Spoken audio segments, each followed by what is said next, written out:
महंत, ये सब प्रमाण भागवत में है। भागवत में प्रमाण में है जो सब शास्त्र के निचोड़ भगवान की पूजा करने के, भगवान एकमात्र आदित्य पर श्री कृष्ण पूजा, श्री कृष्ण श्रेष्ठ भगवान है और इसको उनका जो भक्ति करने के लिए वेद के सार है, ये भागवत के जो सार है, ये जगत गुरु श्री भक्ति सिद्धांत साहब से आके स्थापना किस तरह में स्थापना किया। हाँ, सबको समान अधिकार, भगवान की पूजा करने के लिए संस्कार जो करने वाले इसके ब्राह्मण के अधिकार होते हैं और जो नहीं कर सकता ये लुप्त हो जाता है। देखो, गुण और कर्म, मर्यादा, व्यवहार, गुण संस्कार श्रेष्ठ है। गुण और संस्कार से जन्म से गुण और एक प्रमाण है। इसलिए ये महाभारत भी है, इसमें महाभारत में नहुसा और युधिष्ठिर संवाद और अन्य जगह महाभारत भी लिखा है। संस्कार और गुण, इस ब्राह्मण के जो गुण है, असल गुण ब्राह्मण धर्मत्व होते हैं, ये सब प्रमाण किया प्रभुपाद, इसलिए जरूरी है प्रमाण है। कलम सूत्र संभव अजय यमुनाचार्य, एक हम सब यमुनाचार्य श्री संप्रदाय के एक सुंदर किताब माने रचना, वैष्णव दीक्षित होने के बाद अधिकार मिलती है, ब्राह्मण के अधिकार मिलती है। आजकल ये लुप्त हो गया। कभी कभी यही प्रमाण है, ऐसे ज्यादा में बात नहीं बोलेंगे, बहुत ऐसा हुआ था तिरुपति में। बस ब्राह्मण मतलब शास्त्र प्रमाण, वैष्णव दीक्षित होकर कलयुग के ब्राह्मण होते हैं। यही प्रमाण किया जगत गुरु श्री प्रभुपाद यमुनाचार्य के शास्त्र से, अन्य भागवत महाभारत से सब माने सार माने मंथन करके ये शास्त्र माने प्रमाणित किया है। इसलिए हम लोग को जगत गुरु क्यों ऐसा नहीं किया है, भगवान की पूजा करते। तस्मै श्री गुरुवे नमः। वाञ्छाकल्पतरुभ्यश्च कृपा सिन्धुभ्येव च पतितानां पावनेभ्यो वैष्णवेभ्यो नमः। वदन्नाय कृष्ण प्रेम प्रदायते कृष्णाय कृष्ण चैतन्य नाम्ने गौरतिसे नमः। श्री कृष्ण चैतन्य प्रभु नित्यानंद श्री अद्वैत गदाधर शिवसदि गौर भक्तवृंद। से पहले परमानंदम पतित पावन भगवान के अभिन्न प्रकाश विग्रह ओम विष्णुवादन श्रीमद भक्ति प्रसाद विष्णु गोस्वामी गुरु महाराज जी के पावन से चरण कमल संकोटि साष्टांग दंडवत प्रणाम करते हुए उनकी प्रार्थना करता हूँ। एवं मंचासीन सभापति महोदय, अनन्य वैष्णव, त्रिदंडी पादगण, ब्रह्मचारी पादगण, मातृगणी भक्तवृंद सम्मान करते हुए उनकी प्रार्थना करता हूँ। जय श्री भक्ति सिद्धांत श्री गोस्वामी प्रभुपाद की। आज हम लोग भक्ति सिद्धांत श्री गोस्वामी प्रभुपाद जी का 152वां शोभापूर्वक तिथि पूजन करने जहाँ पधारे हैं। मेरी तो सुनने की इच्छा थी और स्वास्थ्य भी खराब हो गया, जहाँ बुखार आ गया हमारा। तो प्रभुपाद जी के बारे में सुन रहा था, क्या अभिधान है। प्रभुपाद जी ने जो दिया वो भक्ति विनोद ठाकुर जी भी नहीं दे पाए, यहाँ तक कि सनातन गोस्वामी जी ने लिखा पर उसको फ्लो नहीं कर पाए, क्योंकि समाज बिगड़ ना जाए। और प्रभुपाद जी ने समाज का ध्यान दिया ही नहीं, बोले समाज को ही तो सुधारना है।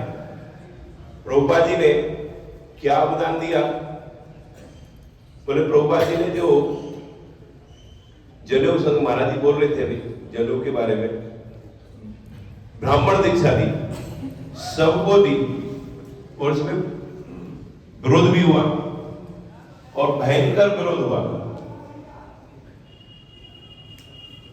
क्षत्रिय वैश्य शूद्र इनको जनेऊ का अधिकार नहीं, उनको दिया। और देखकर, क्योंकि भगवान गीता में बोलते हैं चारों वर्ण मैंने पैदा किए तो क्यों नहीं भजन करेंगे। भजन में प्रवेश करने के लिए प्रभुपाद जी ने शुरुआत की। उसके बाद जब विवाद बढ़ते बढ़ते सुना मैंने, प्रभुपाद जी ने के 2 गण काशी में गए। काशी में बड़ा विद्वान रहता था और विद्वान के पास जाकर पंगा तो लेना है। और प्रभुपाद जी के जितने गण हैं, देखो प्रभुपाद जी को शायद हम लोगों में से किसी ने नहीं देखा है, पर प्रभुपाद के गणों में से देखा है तो उनसे तक पता लगता है कि प्रभुपाद की महानता कितनी है, कितना अवदान है कि एक एक गण ने एक एक इलाके में जाकर शुद्ध भक्ति का प्रचार किया। महाराज वो जाकर पंडित जी से मिले, पंडित जी पूजा पाठ कर रहे थे, उनकी पंडिता ने बोला बैठिए, बोले 2 लाल कपड़ा ब्रह्मचारी आए हैं, बोले बैठाने को बोलिए। जब पूजा पाठ से खत्म हुए तो उन्होंने बोला कहां से आए हो?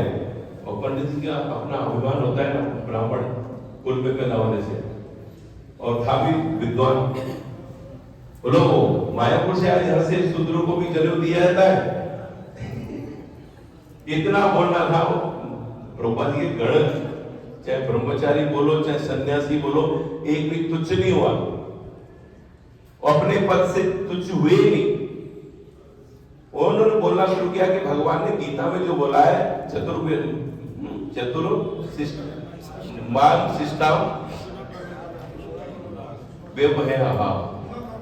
गुण कर्म विभाग, कि गुण के हिसाब से मैंने वर्ण पैदा किए हैं, क्या उनका अधिकार नहीं है? प्रभुपाद जी ने कौन सा गलती किया है? प्रभुपाद जी ने तो लोगों को समाज को भगवान की सेवा में लगाने के लिए नियुक्त किया है। आप कैसे बोल रहे हो?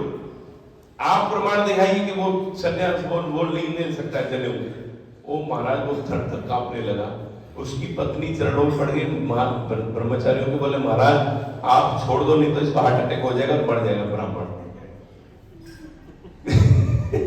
प्रभुपाद जी के गण ऐसे थे तो प्रभुपाद जी कैसे होंगे? और देखो जो प्रभुपाद जी जिसके लिए भक्त, देखो आज तक सृष्टि का नियम और जितना भी हमने सुना सोचा देखा और देखेंगे, भगवान के लिए दुनिया खड़ी होती है पर भगवान कभी किसी के लिए खड़ा नहीं हुआ। प्रभुपाद जी के लिए 3 दिन खड़े रहे। अब वो प्रभुपाद जी कैसे होंगे? उन्होंने कितना योगदान दिया है। आज हम जहां बैठकर उनका गुणगान कर रहे हैं, ये हमारा सौभाग्य है, जो कि प्रभुपाद के एक एक लीला को हम स्मरण कर रहे हैं। प्रभुपाद अगर नहीं होते तो आज कृष्ण भक्ति हम नहीं कर पाते। सनातन गोस्वामी ने लिखा हरिभक्ति विलास, पर बोल नहीं पाए, बहुत सारे लोगों को जुड़ा नहीं पाए, पर वो भक्ति सिद्धांत सतगुरु गोस्वामी प्रभुपाद ने सिद्ध करके दिखाया कि भैया ये मेरे रूप गोस्वामी जी की वाणी है, ये मेरे सनातन गोस्वामी वाणी है, तुम लोग भजन करो। तो आज हम उनके चरणों में ये पुष्पांजलि देता हूँ, वो हमारे ऊपर प्रसन्न हो। उनके जितने भी निजी जन हैं वो भी हमारे प्रसन्न हो, जितने भी हमारे वैष्णव जन हैं वो भी हमारे ऊपर कृपा करें। और श्रील प्रभुपाद की वांछा कल्पतरुभ्यश्च कृपा सिंधु पतितानां पावनेभ्यो। श्री गौरधाम स्थिति सत्शास्त्रैकवृत्ति कुसंग विरति दुःखरति सनातन नति श्री जीवस तेजस्तुति श्री सिद्धांत सरस्वती विजयते गौरिया गोष्ठीपति श्री कृष्ण चैतन्य प्रभु नित्यानंद श्री अद्वैत गदाधर श्रीवासादि गौर भक्त वृंद। हरे कृष्णा कृष्ण कृष्ण हरे हरे, हरे राम राम राम हरे।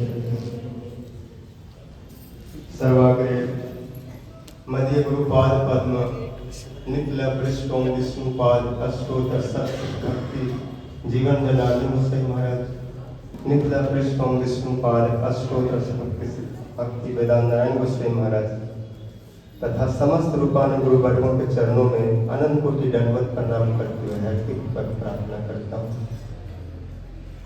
आज जगत गुरु भक्ति सिद्धांत सतगुरु गोसाई प्रभुपाद जी की 152वीं आविर्भाव तिथि व्यास पूजा इस सभा में उपस्थित सभापति महोदय, सभा वैष्णव जन मातृ जन सभी के प्रति नमन वंदन। क्योंकि विष्णु भक्त स्मृता दैव आसुरस्तर की पर जाए। यदि वो विप्र भी है और अगर भक्त नहीं है उसकी भी गिनती देवता में या वैष्णव में नहीं होगा। चारों वर्णाश्रमी यदि कृष्ण नहीं भजे तो स्वकर्म करी तो रौरवे पड़ी मरी। जस्य जत लक्षणम प्रोक्तम वर्णादि व्यंजकम जन अन्यत्र भी दृश्य तत्तेनैव विनिर्दिश्यते। जो भी वर्ण आश्रम करते हैं, तो वैष्णव जो है सच कहा जाए तो चारों वर्ण आश्रम से ऊपर की वस्तु। ये सब सम दम सत्य आदि में द्वादश गुण होता है। भक्ति जहाँ आए वहाँ पर सारे गुण आ जाते हैं, सारे संस्कार आ जाते हैं। भक्ति के अतिरिक्त वास्तव में संस्कार नहीं हो सकता। जस्यास्ति भक्ति भगवत अकिंचन सर्वे गुणे सत्र समासते सुरा हराव भक्त से कुतो महद गुण मनोरथ न सती धावतो परि। जहाँ पर भगवान की शुद्ध भक्ति होगी वहाँ पर सारे गुण चले आते हैं। फिर वो इस नियम में नहीं बनता कि कौन है। जय जन कृष्ण जो कृष्ण का भजन करते हैं वो सर्व आराध्य है, सर्व पूज्य हो जाते हैं। प्रहलाद जी कहते हैं विपराध दूसर गुणविताद अरविंद नाम पदार विद विमुखा स्वपचन वरिष्ठम महिमा। जो अहंकार में डूबे हैं अपने को भी शुद्ध नहीं कर सकते। जो दीनहीन हो जाते हैं, दास में दासा हो जाते हैं, वो पूरा विश्व को ब्रह्मांडकारी की शक्ति में आ जाता है। धैर्य जने जने एक व्यक्ति इस भावना को स्वीकार करके सिद्धांत के अनुसार उन्होंने दैव वर्णाश्रम का स्थापना की। इसमें सबको भक्ति में सबको अधिकार है। एक सिद्धांत सब प्राणी मात्र के जड़ चेतन यहाँ तक कि कुत्ता ज्यादा बिल्ली भी भक्ति कर सकते, कोई भी। मावी पार्थ व्यपाश्रित्य यशस्वी पाप जो नहीं स्त्रियों वैश्यो तथा शूद्रस्य भी जानती परामगत केवल न भावे न गोपियों गावो नगा मृगा जे अन्य मूढ़ दिया सीधा शिव मावी और अंत केवल भक्ति के द्वारा, केवल भाव के द्वारा। ये सब गायें बछड़े यहाँ के वृक्ष जमला अर्जुन कालिया नाग और सब गोपियां ये सब के सब शुद्ध भक्ति के द्वारा ही कृष्ण को प्राप्त कर ली। वहां पर भगवान कह रहे उद्धव से गोपियां श्रुतियों का उच्चारण नहीं किए, कहीं गुरुकुल में नहीं गए, इनका जगहों पर भी संस्कार नहीं हो रहा, लेकिन तो भक्ति के चरम सिद्धांत है। उसके बाद अब कोई पक्ष नहीं बचता। इसलिए सिद्धांत किसको कहते हैं? जो सिद्ध अंत में जो सिद्ध पक्ष बचता है वो सिद्धांत होता है। उससे पूर्व जो भी और कुछ नहीं, जो अकाट्य हो जाता है उसका